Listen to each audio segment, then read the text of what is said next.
Want to cancel your CloudRaptor subscription, but not sure what happens after? Let me walk you through the exact steps and a few important things you should know before canceling. CloudRaptor makes it simple to cancel your subscription anytime, and don't worry, canceling does not immediately remove your access. Instead, your plan stays active until the end of your current billing cycle. Also, all payments and subscriptions are handled securely through Squeezy, not directly inside CloudRaptor. Before we jump into the steps, here are the important things to understand.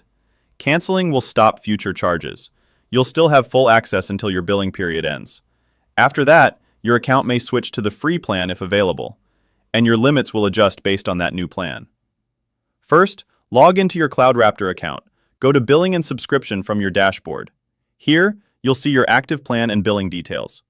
Now, click on Manage Subscription or Cancel Subscription. You'll be redirected to the secure Squeezy customer portal.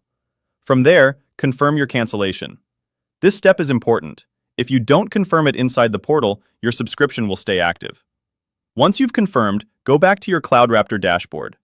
In the Billing and Subscription section, you should now see something like Cancellation Scheduled or Active until End of Billing Cycle. This confirms that your cancellation was successful. After canceling, you won't be charged again.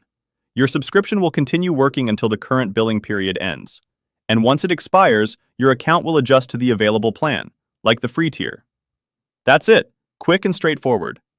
If you found this helpful, check out more CloudRaptor tutorials in the description, and I'll see you in the next one.